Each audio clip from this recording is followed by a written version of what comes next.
Welcome back to my channel Bhargavi Balijepalli cookings and vlogs.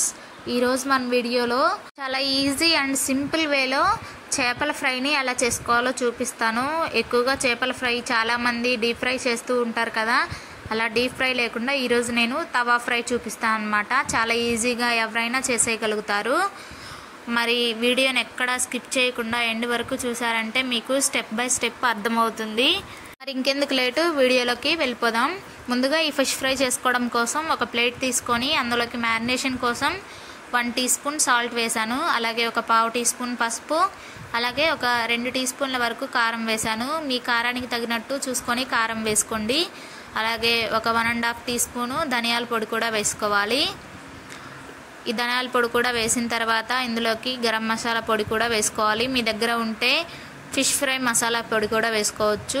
అలాగే ఒక tea spoon అంతా జీలకర్ర పొడి కూడా వేసుకొని మొత్తం ఈ విధంగా కలిసేలాగా చేత్తో కలిపేసుకోవాలి. ఇలా కలిసిపోయిన తర్వాత ఇప్పుడు ఇందులోకి ఒక ఫుల్ టీ స్పూన్ అంతా అల్లం వెల్లుల్లి పేస్ట్ ఫ్రెష్గా ఇంట్లో నూరి వేసాను అనమాట. మీ దగ్గర ఏది ఉంటే అది వేసుకోండి. అలాగే ఒక 1/2 చెక్క నిమ్మరసం అయితే వేసుకోండి. ఇలా నిమ్మరసం మొత్తం అందులో పిండుకోవాలన్నమాట.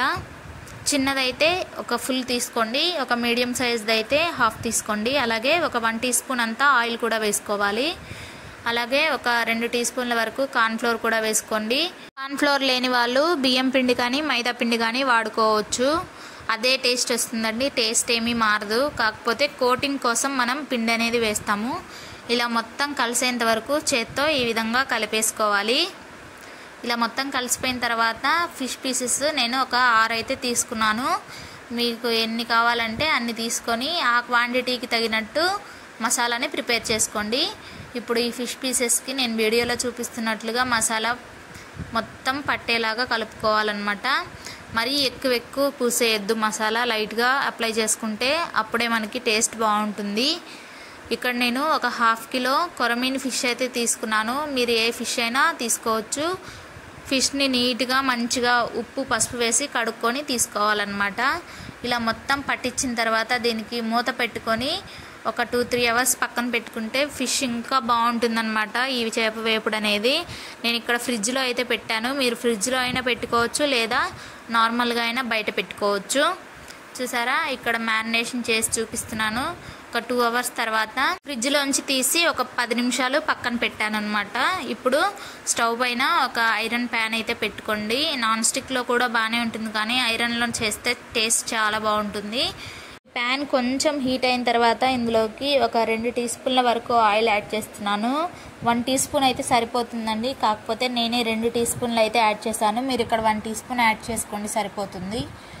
ఇలా ఆయిల్ మనకి కొంచెం కాగితే సరిపోతుంది, మరి ఎక్కువగా హీట్ వచ్చి పొగలు వచ్చేయాల్సిన అవసరం లేదు. ఇలా కాగిన తర్వాత ఇప్పుడు మనం ఒక్కొక్క ఫిష్ పీస్ని ఈ విధంగా వేసుకొని ఫ్రై చేసుకోవాలి. కొంచెం చిన్నగా వేసుకోండి, ఫస్ట్ టైం కదా. నేను ఇలా కొంచెం ఆయిల్ బయటికి పోకుండా వేసుకోవాలన్నమాట. చూసారా, ఇలా మంచిగా వేసుకొని వెంటనే గరిటె పెట్టి కలపకుండా ఒక 5 మినిట్స్ తర్వాత అటు ఇటు తిప్పుకుంటూ కలుపుకోవాలి. ఇలా మనం స్టవ్ని లో ఫ్లేమ్లోనే పెట్టుకొని వీటిని మంచిగా ఫ్రై చేసుకోవాలండి. హై ఫ్లేమ్లో పెట్టామంటే త్వరగా కలర్ వచ్చేసి లోపల అంత సాఫ్ట్గా ఉడకదన్నమాట. ఇలా ఒక 5 నిమిషాల తర్వాత మొత్తం పీసెస్ అన్నిటినీ ఈ విధంగా 2 పక్కల తిప్పుకుంటూ ఫ్రై చేసుకోవాలి. చూసారా, ఒక మళ్ళీ 7 మినిట్స్కి ఈ విధంగా ఫ్రై అవుతాయి అన్నమాట. మళ్ళీ వీటిని ఇంకొక సైడ్ ఫ్లిప్ చేసుకొని మంచిగా కాల్చుకోవాలి. ఒక 2-3 సార్లు ఈ విధంగానే నీట్గా ఫ్లిప్ చేసుకుంటూ ఫ్రై చేసుకోవాలన్నమాట. ఈ చేప ముక్కలు అడుగున మాడిపోకుండా చూసుకుంటూ ఫ్రై చేసుకోవాలి. అలా అని హై ఫ్లేమ్ పెట్టకూడదు, మీడియం టు లో ఫ్లేమ్లోనే వీటిని మంచిగా ఫ్రై చేసుకోవాలన్నమాట. చూడండి, ఇలా మంచిగా తిప్పుకుంటూ ఫ్రై చేసుకోవాలి. చూసారా, ఇక్కడ మనకి లేయర్ అనేది వైట్ లేయర్ కాస్త కొంచెం రెడ్గా మారుతూ ఉంటుందన్నమాట. అప్పుడు మనకి ఫిష్ అనేది ఫ్రై అయినట్టు అర్థం. చూసారా, ఇక్కడ ఫిష్ అనేది మనకి మంచిగా రెడ్గా ఫ్రై అవుతుంది పైన లేయర్. ఇలా మనకి పైన లేయర్ రెడ్గా వచ్చిందంటే మంచిగా క్రిస్పీగా ఉంటుందన్నమాట ఫిష్ ఫ్రై. అలాగే క్రిస్పీగా అవసరం లేదు, మామూలుగా సాఫ్ట్గా ఉండాలనుకుంటే ఇలా రెడ్గా వచ్చేలాగా ఫ్రై చేసుకోవాల్సిన అవసరం లేదు. మామూలుగా వైట్ కలర్లో మనకి ఉడికింది అని అనిపించినప్పుడు తీసేసుకోవడమే. ఇప్పుడు మిగిలిన ఆ పీసెస్ని కూడా ఇదే ఆయిల్లో వేసుకొని ఫ్రై చేసుకోవాలి. ఇక్కడ 1 టేబుల్ స్పూన్ ఆయిల్ అయితే సరిపోతుందండి, కానీ నేను 2 టేబుల్ స్పూన్స్ వేసాను. మీరు ఫస్ట్ 1 టేబుల్ స్పూన్ వేసుకొని మంచిగా ఫ్రై చేసుకోండి. తర్వాత సరిపోలేదు అనుకుంటే కొంచెం ఆయిల్ తర్వాత యాడ్ చేసుకోండి. ఇలా వీటిని కూడా మంచిగా 2 పక్కల క్రిస్పీగా వచ్చేంత వరకు ఫ్రై చేసుకొని వీటిని కూడా పక్కకు తీసేసుకోవాలి. ఇక్కడ మీరు ఫిష్ని ఫ్రై చేసుకునేటప్పుడే కరివేపాకు కూడా వేసుకొని ఫ్రై చేసుకోండి. నేను ఇక్కడ లాస్ట్లో ఫ్రై చేస్తున్నాను.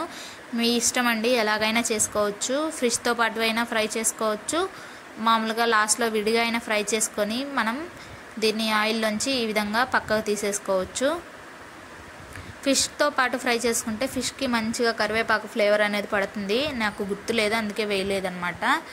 ఇప్పుడు సర్వింగ్ ప్లేట్లోకి మనం చేసుకున్న ఫిష్ ఫ్రై మొత్తం ఈ విధంగా తీసేసుకోవాలన్నమాట. ఇలా సర్వింగ్ ప్లేట్లోకి తీసుకొని మీకు ఇష్టం ఉంటే పైన కొత్తిమీర యాడ్ చేసుకోండి. నేను కొత్తిమీర ఇష్టం అన్నమాట మా ఇంట్లో అందరికీ, అందుకే నేను కొత్తిమీర యాడ్ చేశాను. ఇష్టం లేని వారు కొత్తిమీరని స్కిప్ చేసేయండి. ముందుగా ఫ్రై చేసుకున్న కరివేపాకు కూడా ఉంది కదా, అది కూడా వేసేసుకోవాలి. ఇప్పుడు పక్కనే ఆనియన్స్ని ఈ విధంగా రౌండ్గా స్లైసెస్ లాగా కట్ చేసుకొని పెట్టుకోండి. అలాగే ఒక హాఫ్ చెక్క నిమ్మరసం, ఇందాక మనం ఫిష్ ఫ్రై చేసుకోకముందు మ్యారినేషన్ కోసం పిండుకున్నాం కదా, మిగిలిన ఆ పీస్ని ఈ విధంగా ఫిష్ ఫ్రైస్ మీద పిండుకొని మంచిగా వర్షం పడేటప్పుడు కానీ లేదంటే చల్లచండి వాతావరణంలో ఈ ఫిష్ ఫ్రైని తింటూ ఉంటే చాలా టేస్టీగా ఉంటుంది. ఒకసారి నేను చెప్పడం కాదు, మీరు కూడా ట్రై చేయండి. ఇక్కడ నేను ముక్క కూడా చూపిస్తాను చూడండి, పైన ఎంత క్రిస్పీగా లోపల సాఫ్ట్గా ఉడికిందనమాట. ఇలా ఉంటే మనకి ఫిష్ ఫ్రై కరెక్ట్గా వచ్చినట్టు. ఇంకెందుకండి ఆలస్యం, మీరు కూడా ఈ రెసిపీని ఇంట్లో ట్రై చేయండి. ఎలా వచ్చిందో తప్పకుండా కామెంట్ చేయండి. అలాగే మీకు ఈ వీడియో నచ్చినట్లయితే లైక్ చేసి మీ ఫ్రెండ్స్కి, ఫ్యామిలీ మెంబర్స్కి ఈ వీడియోని షేర్ చేయండి. అలాగే ఇలాంటి క్విక్ అండ్ ఈజీ రెసిపీస్ కోసం, కొత్త రెసిపీస్ కోసం మన ఛానల్ని సబ్స్క్రైబ్ చేసుకోండి.